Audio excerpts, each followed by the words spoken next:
ওলামায়ে কেরাম চতুর্দিকে সুন্দরভাবে পরামর্শ দিয়েছেন।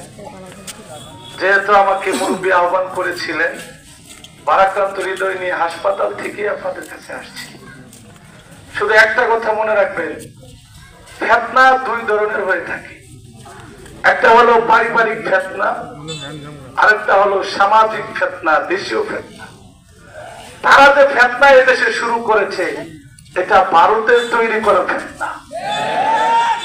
আমাদের বাংলাদেশে এমন কোন ফিতনা তৈরি হয় নাই যে ফিতনার মাধ্যমে হাজার হাজার শত শত মানুষ কষ্ট পাবে, আহত হবে, নিহত হবে, এমন কোন ফিতনা আমাদের দেশে তৈরি হয়নি।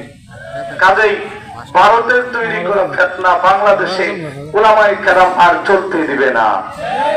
2018 সালে আমাদের উপর নির্যাতন করেছিল, ঘুমন্ত তাবলিগি ভাইদের উপর, নিরস্ত্র ঘুমন্ত সাথীদের উপর তারা আক্রমণ করেছিল।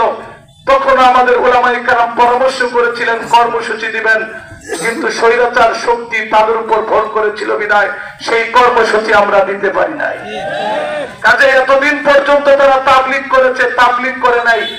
স্বৈরাচারের শক্তি আমাদের দেশের নিরহ মানুষের উপর প্রভাব করেছে, ঠিক কিনা বলে? আমাদের দেখলে বলতো হেফাজত, আমাদের দেখতে বলতো জঙ্গি, কখনো মামুল হক সাহেবকে নিয়ে মন্তব্য, কখনো আল্লামা খালেদ সাইফুল্লাহ নিয়ে সাথীকে নিয়ে মন্তব্য, কখনো আব্দুল হালিম সাহেবকে নিয়ে মন্তব্য। এই মন্তব্য করার সাহস পেয়েছে একমাত্র স্বৈরাচারের শক্তিকে তারা অর্জন করে, ঠিক কিনা বলেন? এই জন্য আল্লামা জুনায়েদ বাবুনগরী রহমাতুল্লাহ আলাইহি বলে গেছিলেন, আমার দেশটাকে আমি নাস্তিক মুক্ত বাংলা করতে চাই, আর কওমি অঙ্গন দালাল মুক্ত করতে চাই, ঠিক কিনা বলেন? আজকে যদি কিছু নামদারি ইমাম সাহেব, কিছু নামদারি আলেম যদি তাদেরকে উপরে যদি লিড না দিত, তাহলে মসজিদ দুই ভাগে বিভক্ত হতো না, ঠিক কিনা বলেন? কোন ইমাম সাহেব যদি আল্লাহ এবং রাসূলকে সাক্ষী রেখে যদি কোরআন হাদিসের নিরেট কথা মসজিদের মেম্বার থেকে যদি বলতো, তাহলে তাবলীগ এইভাবে দুই ভাবে বিভক্ত হয় না। আর আমাদের ভিতরে নামদারি আলেম যদি তাদের সহযোগী না হতো এবং স্বৈরাচারের শক্তিকে যদি তারা পুঁজি না করতো, তাবলীগ আজকে এই দুই ভাগে বিভক্ত হয় না, ঠিক কিনা বলেন? কাজেই এই যে এখানে যে লেখছেন, আমি মনে করি এরপরে থেকে অজাহাতি জোর দিবেন, ঠিক কিনা বলেন? মহাসমাবেশ বললে তাদের কলিজায় আগুন জ্বলে।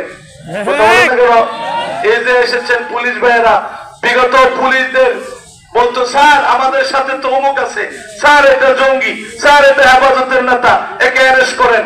এইভাবে প্রশাসনকে হাত করে এই খুনি বাহিনী এতদিন পর্যন্ত আলেমদের বদনাম করেছে, আলেমদের নিয়ে কুচ্ছারটনা করেছে। স্পষ্ট সাবধান, এখন থেকে মুক্তাগাছা কোন তাবলীগ, সাতপন্থী তাবলীগের কাজ হবে না। যদি কোথায় পান আর কোন স্তরে যদি আলেমদেরকে নিয়ে, আমাদেরকে নিয়ে কুরুচিপূর্ণ বক্তব্য দেয়, সাথে সাথে রশি দিয়ে বাঁধবেন, ইনশাআল্লাহ আমরা যুবক আলেমরা তাকে নিয়ে আসার জন্য আসবো এবং প্রশাসনের কাছে আমরা দিয়ে দিব। আল্লাহ তাআলা সকলকে বোঝার তৌফিক দেন। আমিন।